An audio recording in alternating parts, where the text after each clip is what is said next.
that are a what do you call it?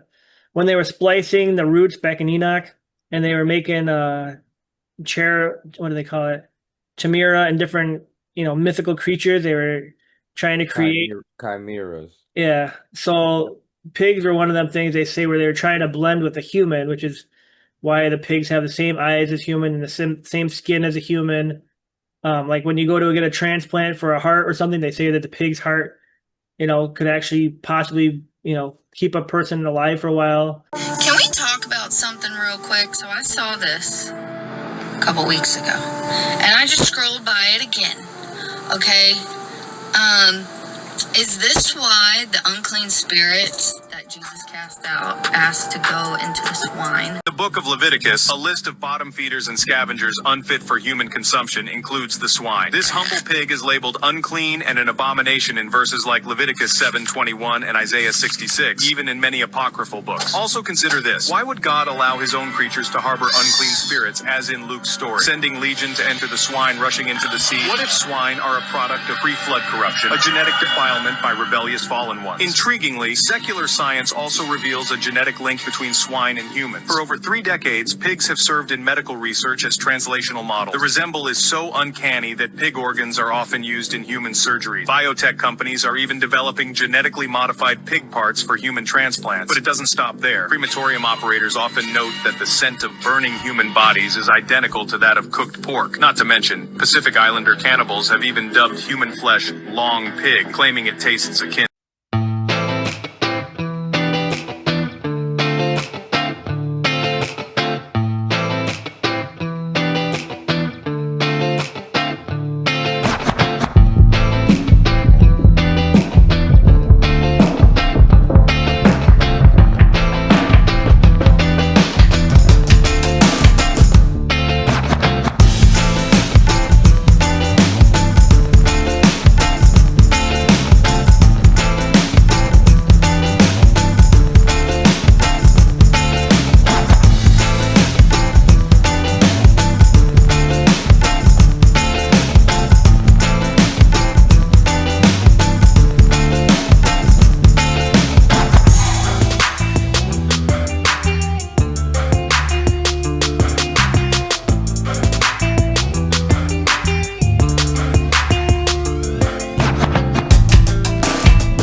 All right, welcome to 30 Minutes Off the Cuff, episode 27. We got a special guest, Kurt, today. He's a very renowned Christian, believes a lot of the same stuff as we do, and he has soups for you. Soup for you in Janesville. Soup for you. No Yeah. soup for you. Soup for you. Yeah, Give me soup for you. right. Yeah, so what is soups for you? It's a homeless outreach. We're just it's a homeless outreach ministry. Basically, we just go to different places: Janesville, Madison, Rockford, Illinois, Wisconsin. And we have live music performers, and we bring food to those in need. Really, to anyone, actually, they can come in and enjoy some food and relax and listen to music. And so it's just a relaxing atmosphere. No pressure. Just come in and And it's just nice. We describe it in the sense that soup for you is a Lord providing soup for you. Nice. And that's soup, and then the number 4, and then is that the letter U or? Yep. We have actually a web page for Soup for You. If you go on the Facebook, you can look up Soup for You, and we have that page available. So. Nice. So All right. soup for Soup for you. Oh, that might be some bad symbol I'm doing there. I'm not sure. oh Yeah. I'm trying to make a U though. hey, they're gonna screenshot you, man. Oh Yeah. no. I don't think it's a Masonic symbol, but I could be wrong. Yeah. We have kind of a spring schedule coming up. I don't know if you can see that. Okay. Oh, Cool. We'll be actually in Rockford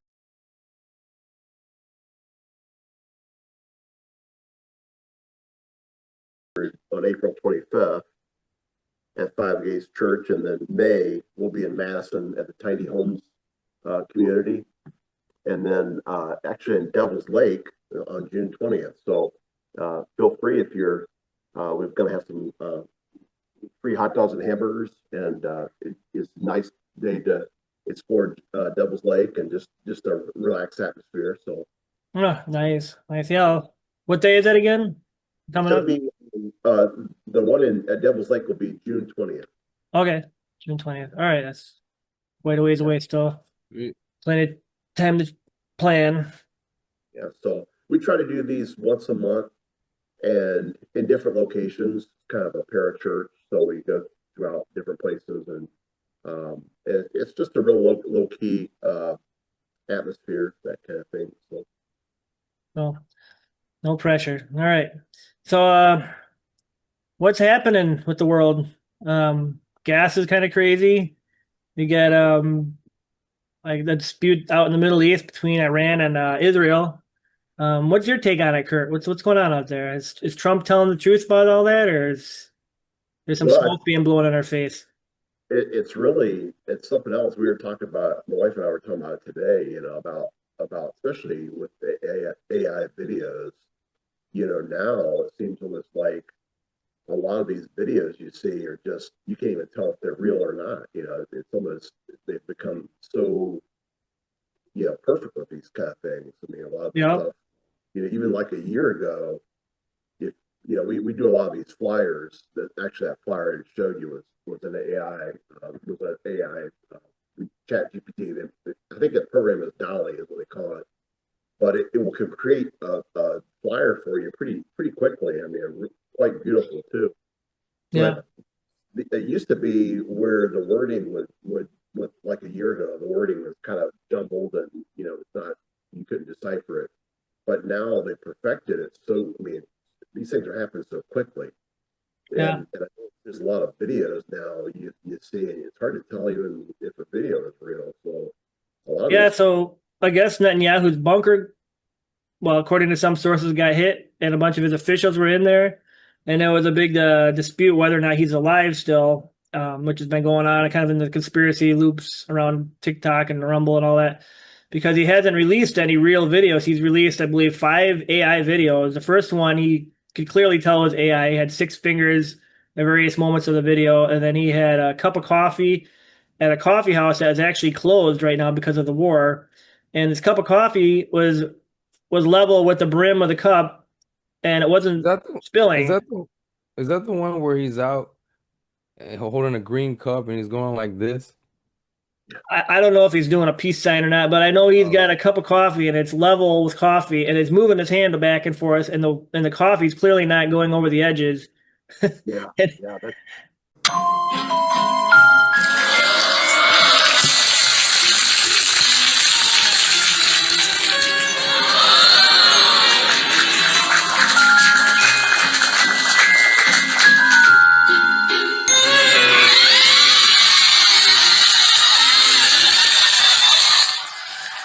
right. There are things like that you can kind of see that but I tell you, it's amazing how I think they're going to perfect that eventually, just like they have. I mean, they're moving so fast.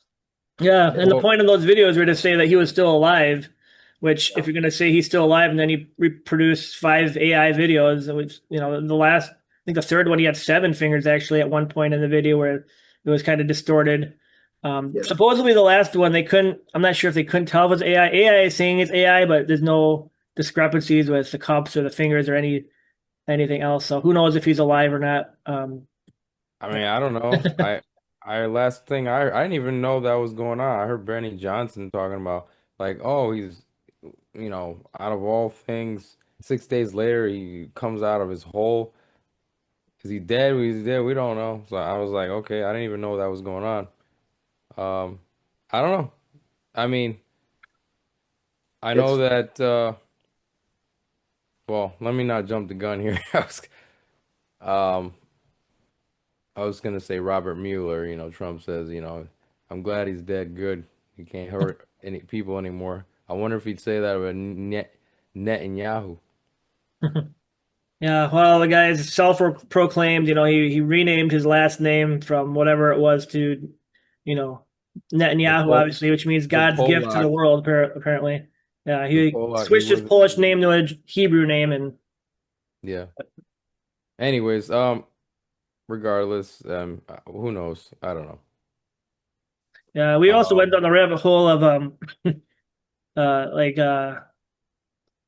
you know the Nephilim, right? Kurt, and the whole story with the Nephilim, right? And you know the story where some of the some of the apocryphas, they have demonic beings taking over kings in various positions. I think we went over the Testament of the Testament of Job. Is that what it's called? I believe so. Is that there's one of them that the Testament. I think there's the Testament of Moses too. I think Yeah, I'm not trying uh, to remember if really. it's Testament of Job. It's another book of Job. It depicts Satan coming to Job at one time, and he takes the shape of an old woman, and he brings Job or he's asking Job for some bread, and he's taking the shape of a homeless old woman, hoping that, you know, Job will come to the door. But Job doesn't go to the door, and he sends his maidservant out, and it's back and forth with the maidservant, and then eventually Job decides to give him some bread, but it's some burned bread. Um, Oh, and and departed from me, and in the same night I arose and gathered to me 50 of my servants, and went and destroyed the temple of the idol, laying it even with the ground.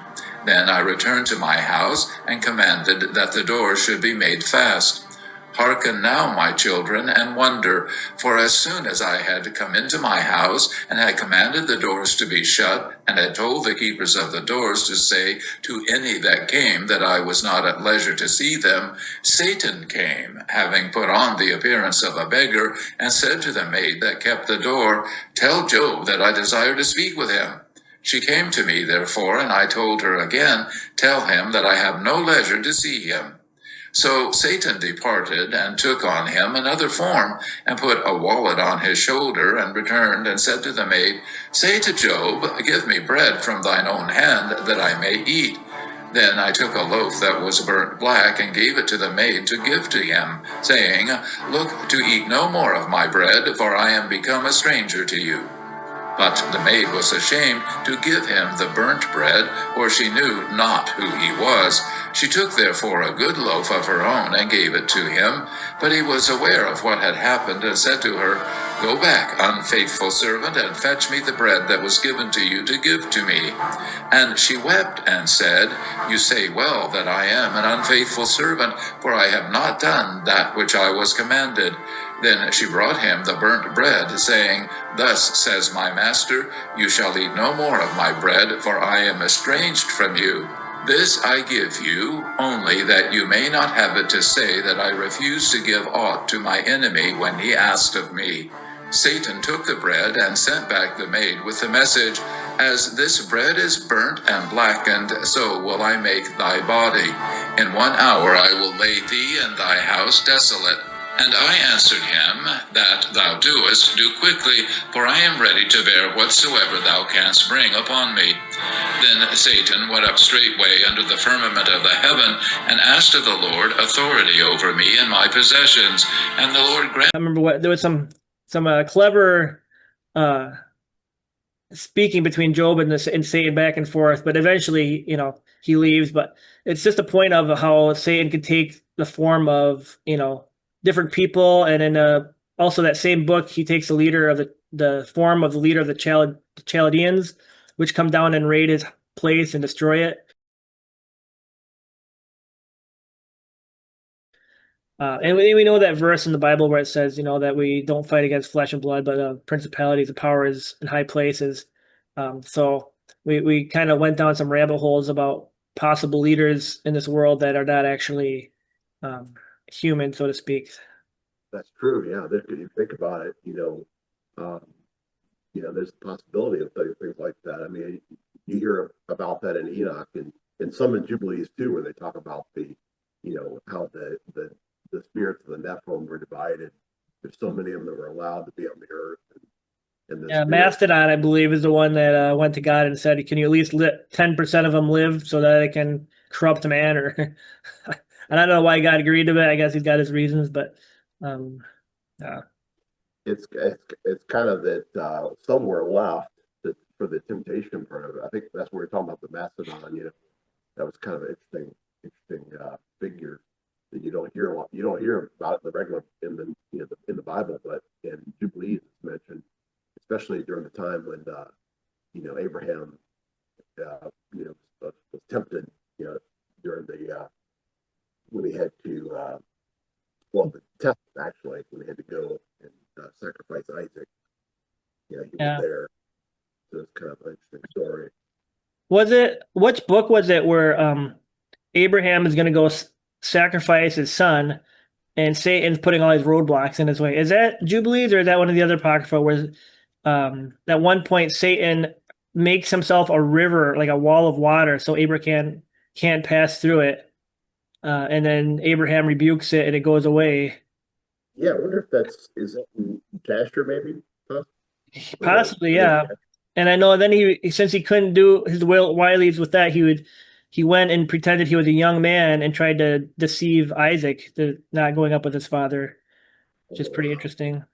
Yeah, I think that's one where I think they appear to Sarah, right? And says, mentions about Isaac. Yeah. After they went to the mountain and they were actually on our way back, Satan went to Sarah and his seed on that day. And Satan went to Sarah, and he appeared to her in the figure of an old man, very humble and meek. And Abraham was yet engaged in the burnt offering before the Lord. And he said unto her, Dost thou not know all the work that Abraham has made with thine only son this day? For he took Isaac and built an altar and killed him, and brought him up as a sacrifice upon the altar. And Isaac cried and wept before his father, but he looked not at him, neither did he have compassion over him. And Satan repeated these words, and he went away from her. And Sarah heard all the words of Satan, and she imagined him to be an old man from amongst the sons of men who had been with her son, and had come and told her these things. And Sarah lifted up her voice and wept, and cried out bitterly on account of her son. And she threw herself on the ground, and she cast dust upon her head, and she said, O my son Isaac, my son, oh, that I had this day died instead of thee. And she continued to weep and said, It grieves me for thee, O my son Isaac, oh, that I had died this day in thy stead. And she still continued to weep and said, It grieves me for thee, after that I have reared thee, and have brought thee up. Now my joy is turned into mourning over thee. I, that had a longing for thee, and cried and prayed to God till I bare thee at 90 years old. And now hast thou served this day for the knife and the fire, to be made an offering. But I console myself with thee, my son, in its being the word of the Lord. For thou didst perform the command of thy God. For who can transgress the word of our God, in whose hands is the soul of every living creature? Thou art just, O Lord our God, for all thy works are good and righteous. For I also am rejoiced with thy word which thou didst command. And whilst mine eye weepeth bitterly, my heart rejoiceth. And Sarah laid her head upon the bosom of one of her handmaids, and she became still as stone. And Sarah laid her head upon the bosom of one of her handmaids, and she became as still as a stone. She afterward rose up, and went about making inquiries, till she came to Hebron. And she inquired of all those whom she met walking in the road, and no one could tell her what had happened to her son. And she came with her maidservants and menservants to Kiriath Arba, which is Hebron. And she asked concerning her son. And she remained there while she sent some of her servants to seek where Abraham had gone with Isaac. They went to seek him in the house of Shem and Eber, but they could not find him. And they sought throughout the land, and he was not there. And behold, Satan came to Sarah in the shape of an old man. And he came and stood before her, and he said unto her, I spoke falsely unto thee, for Abraham did not kill his son, and he's not dead. And when she heard the word, her joy was so exceedingly violent on account of her son that her And deceived her and said that her son is dead. And I believe that's what caused her death, is she went into total shock. And so she actually died before Abraham got back to the house because she had believed that her son had died up there. Something like that. I believe that, if I'm remembering it right. I have to go back and look, but I read that That's too. crazy. If that was in Jubilees or was in, I can't remember if it was in Jubilees or if it was stories, but I know that I think Jasher was a little more, had a lot more folklore kind of feel to it. yeah, Jasher, I mean, people always say, Jasher, since it wasn't found in the Dead Sea Scrolls and it wasn't found in Qumran or any of these places, they kind of, cast it away more quickly than the Dead Sea Scrolls. And I think the Yeah. story behind Jasher was that a monk penned it, but supposedly the monk, back in 1300, I think it was, penned it from another copy. Right. They say there was a forgery or some sort, maybe. Yeah, that's the narrative. Yeah, they say it's not the real Jasher. That Jubilees is the real Jasher. I don't know. There's all sorts of speculation around that book, but Jasher, The book of Jasher. That's a thing. I The never book of- heard of that. yeah, it's mentioned in the Bible. It says something. I think it's Kings, where it says, are these not written in the books of the Kings and also in the book of Jasher?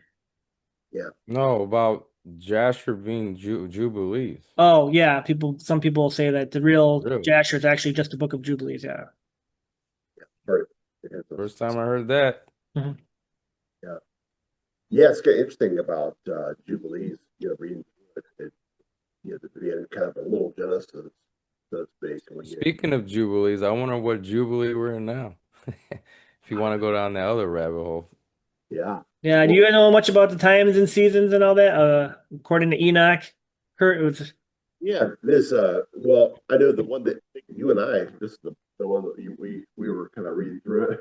We got through about half of it, but this one was kind of that laid it out. It wasn't more in chapters, but I know when you read on other versions, it'll have specific times and dates, for as each event happened, I know Alex has been trying to keep all these extra biblical holidays, which is not a bad idea. So I don't know what holidays are you. Holy days, not Holy days. holidays. Well, holidays is actually means holy. So I mean, Yeah. we've kind of Go down umbrellaed the into whole everything. rabbit hole But with the word holy now. It's like, I was like, appointed times. There we go.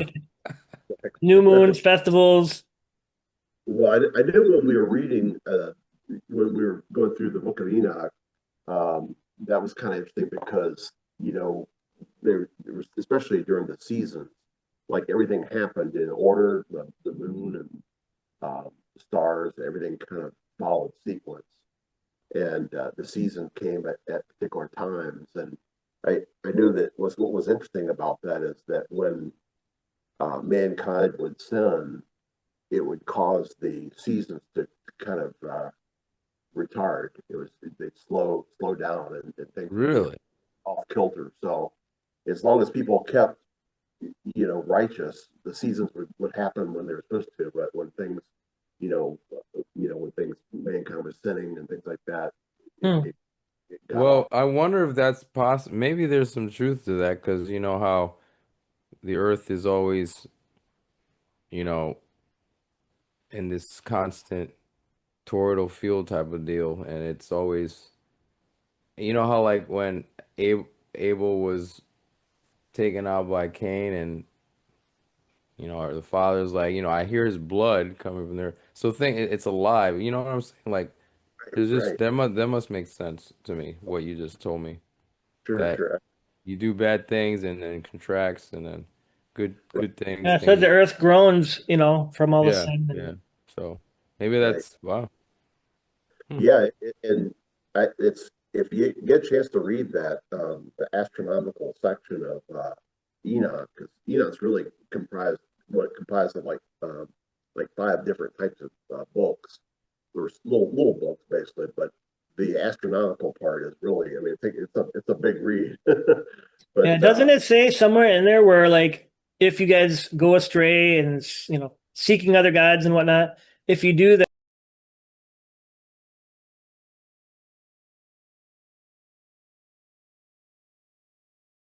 that, you will forget all my holidays and all my Sabbaths and all my new moons, whatever, and then you will follow after the pagans and you'll forget your way.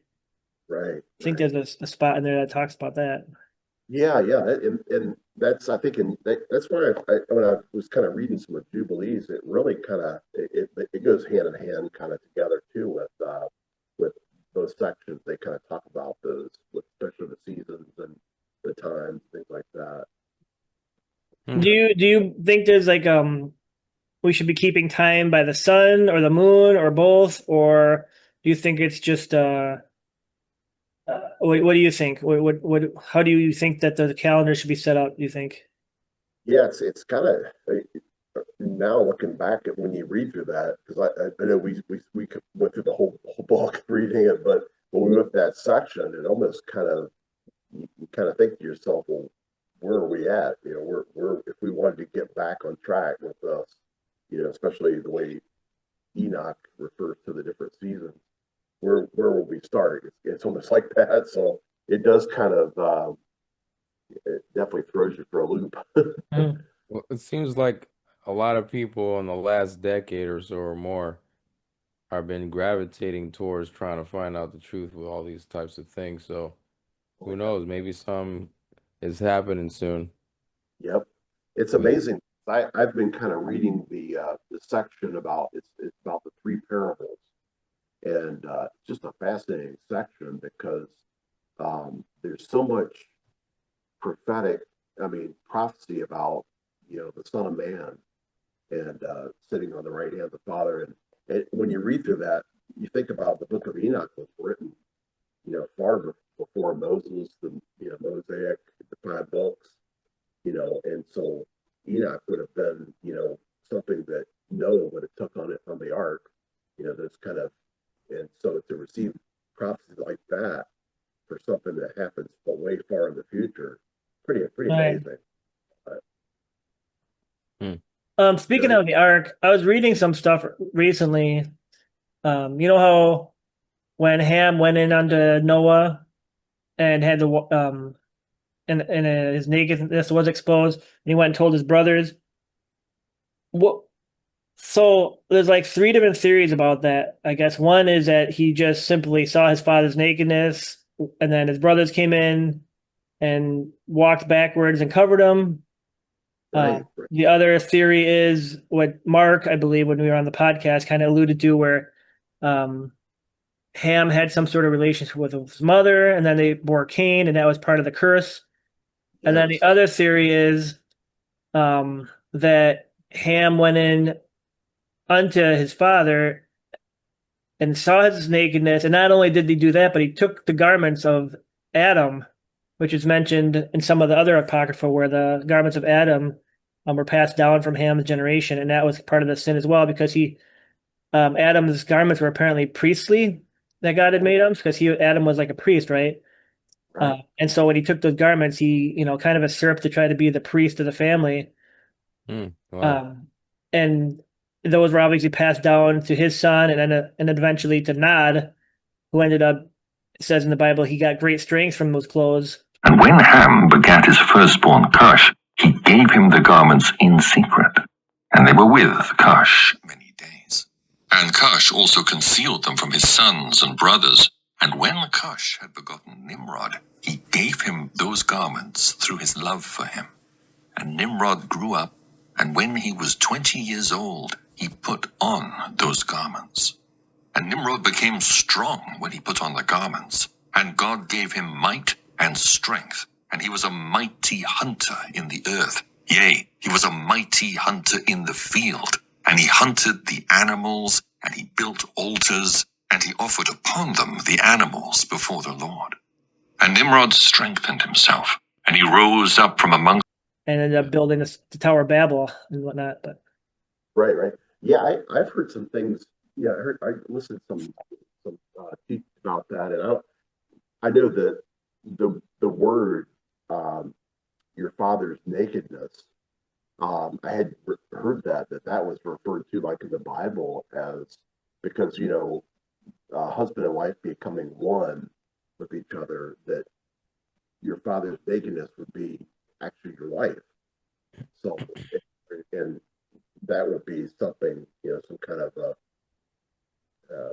if it's referring to that, like what you had said, then yeah, it would make sense because his son was cursed, and it would be the son of his mother, apparently. But when I listened to Dr. Heiser, because I think Dr. Heiser is one of the main people who was pushing really for that theory, I found a couple things that didn't calculate right, and I kind of threw away that theory after that because I went on there, I just wanted to see what his theory and what his narrative was on that whole thing and why, it's pushing everybody. But there was and I have to go back and look at my notes, but there was a couple things wrong with that theory, and I don't remember exactly what they were. I'll have to go back and maybe find it. Okay. Yeah, But yeah, the priestly robe seems like a good one too, where he actually tried to get authority, and then his father said, "Well, you're going to be the servant of your son." So yeah, that's it is interesting because you think about, Ham himself wasn't cursed. It was his Canaan, son, being his lineage, so to speak. So that's kind of interesting how that, if you think about the Canaanites, how the Israelites had to go and take over Canaan to become Israel, right, the land, and so it all kind of just all the way back to Noah. That's the beginning of a lot of how that started, even before that. But right. how all that plays, kind of little hidden pieces that you don't realize played a big effect in all of it, really. Yeah, and I think that was part of it too, where God gave Israel Canaan, the land of Canaan, which was supposed to be Canaan's inheritance, but because his father cursed him, they were allowed to take that land over, and the Canaanites basically became the Israelite slaves, which is, foretold by Noah as as he cursed his, I guess it'd be his grandson. Right, and some of those, if I'm not mistaken, some of those Canaanite women weren't they actually? I'm not sure if they were concubines and things like that, or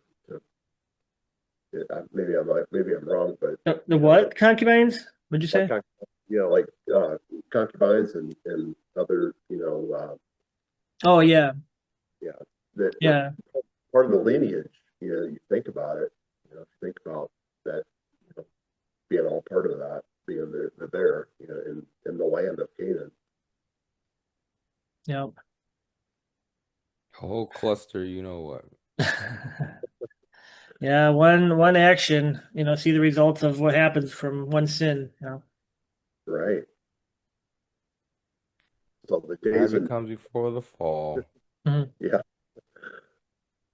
So you're talking about Barnabas a little bit. What did you were saying about Barnabas before the show? Well, it's I guess the book or the epistle itself, you know, what I found, because I had just picked this up yesterday, and I originally was kind of listening to it online, and I said, well, I'll just pick up a hard copy of it, And Barnabas the saint. yeah, right. So, and it's just fascinating because there's a lot of symbolism in here that kind of like goes hand in hand with Hebrews, the book of Hebrew, or the Epistle of Hebrews. Yeah, written very similarly. Yeah, real.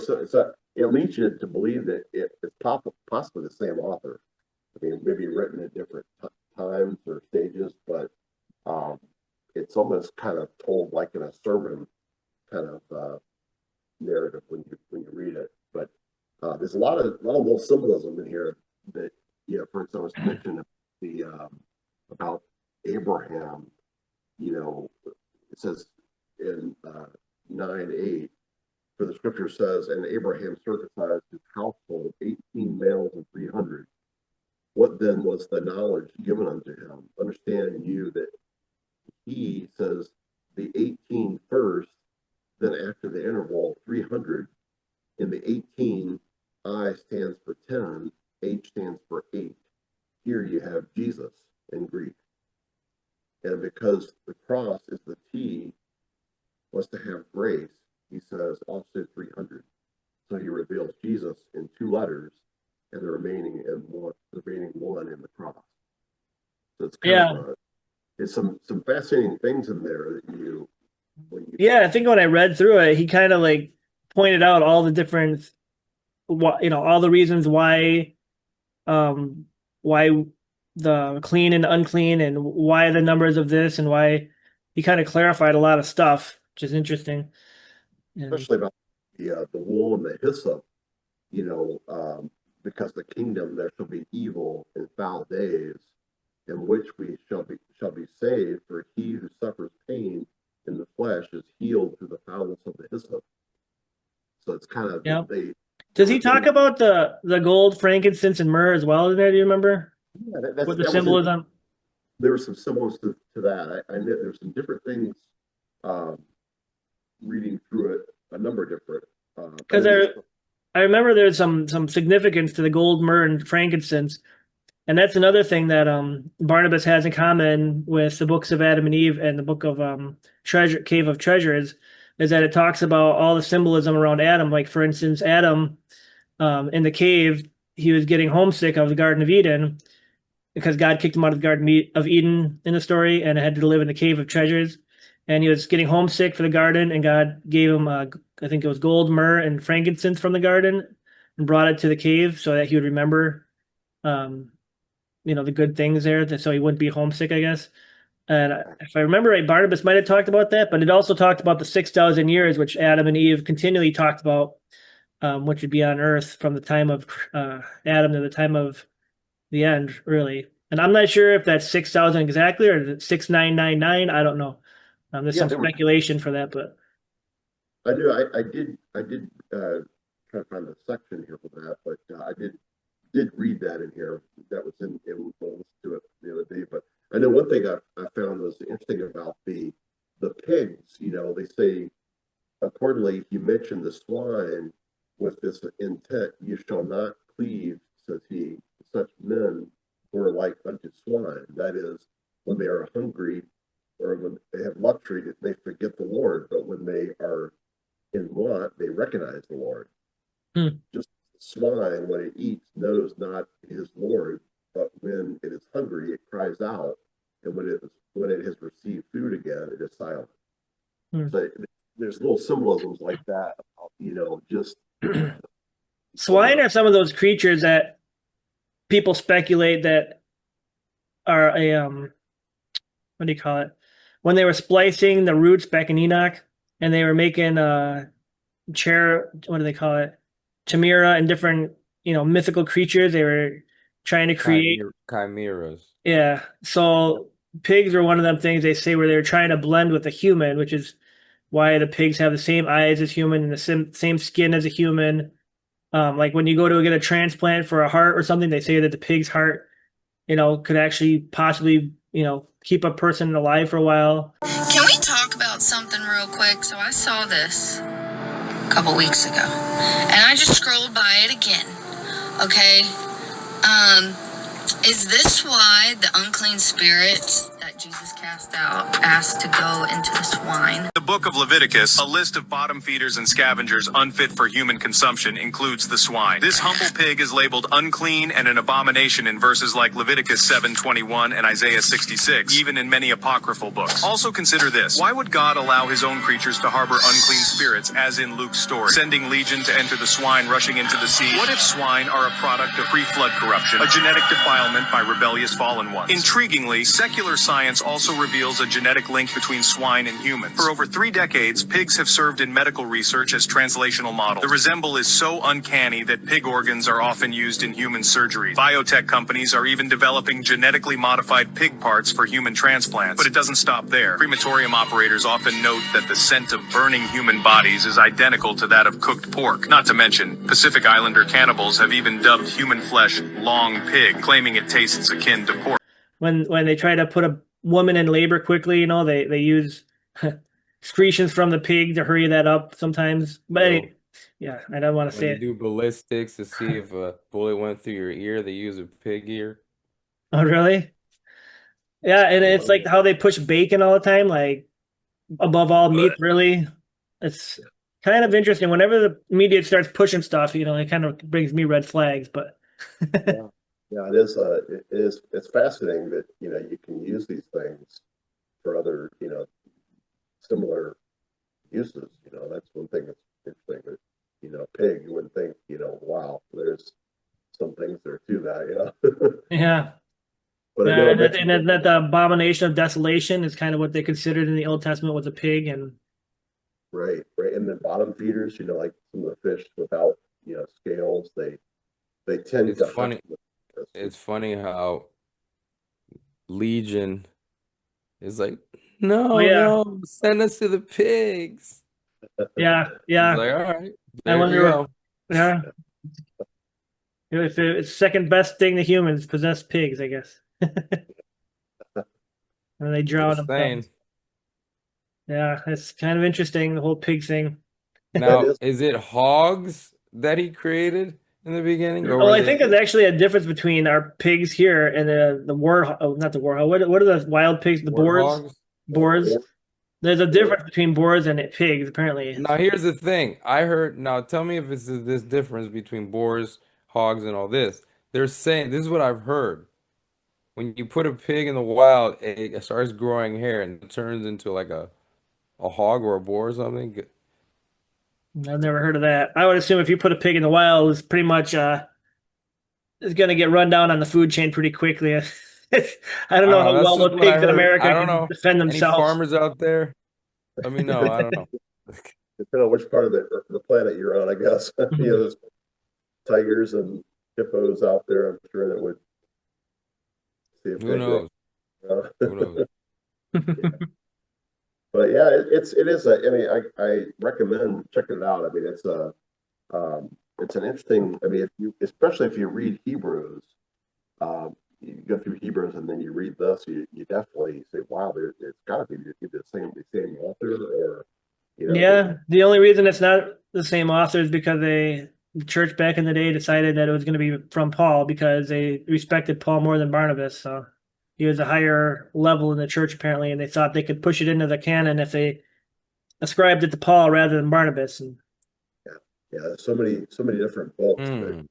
really, especially I hear a lot of talk about the Book of Enoch right now. There's been a lot of talk about that, and I know they were mentioning different, especially dealing with the three parables, things that you hear about, very similar to Revelation. yeah, we were kind of in it at the beginning of the fad. Now it's kind of like a fad. You go on Facebook and you can't escape people Right. getting Well, memes. that's good. I mean, it's regurgitating back. At least people now are learning that the original Geneva Bible, 1500s, had Enoch and Jubilees and Jasher and all these things. Well, I And don't think it had those three that had been taken out prior to the Geneva Bible, but yeah, I think the Geneva Bible and the King James Bible were pretty much the first English translations of any book. So it's really, they say that English has been around since like 1200 or 1100, but I can't find, if you Google search any book that predates it, it wasn't. It's like they almost practiced creating the English language at that time wasn't made to help you communicate, but to control you. Welcome to the Spell of English, the most dangerous operating system on Earth. This is part 2 of the Power of Words project, where we decode the world's most dangerous spells. And today we're going to pull back the curtain on English, the official language of empires, courts, and colonizers. And I'm about to show you how this tongue was tuned for domination, and how to flip the script. So number 1, English. English comes from Anglish, the language of the Angles, which is a Germanic tribe. It was spread through empire, colonization, and commerce. So this is not the natural language of the spirit. Instead is the engineered tongue for control. Why is that way? Because English is a Frankenstein language, mixed with Latin, law, Germanic, war, and French, elitism. And it's filled with double meanings, legalese, and reversals to trick the subconscious. Less means be less you. A soldier is a soul dyer. You are weakened on the weak end. From the weak days. Days is unable to think in a state of confusion. On the weekdays you work a job, which is Hebrew for persecuted. On that job you earn. An urn is a vessel for the ashes of the dead. Awake is a wake. A wake is a gathering that takes place before a funeral. Hollywood is the holy wood, the wood from a holly tree. This wood was used to create magic wands. They cast spells to a broad audience through the Tell-A vision, through the Hollywood programs. The bottom of the foot is called the soul, and your heel is hell. Your soul is in hell. You must raise your consciousness to the head, heaven. Heel is hell, earth rearranged as heart, and head is heaven. They're inside of you, not external places. They teach you to say the vowels in this order, A-E-I-O-U, to train you to become a slave. They want you to think slaughter is laughter. English language is full of hidden spells. Well, the whole thing is this, I don't know what your views are, Curtis, but we've been talking about this little season stuff, and it seems like everything says J in front of dates. Yeah. Like 18 or 1742 or is actually a J, not or is an I. It's weird. So we're like, wait a minute here. Right.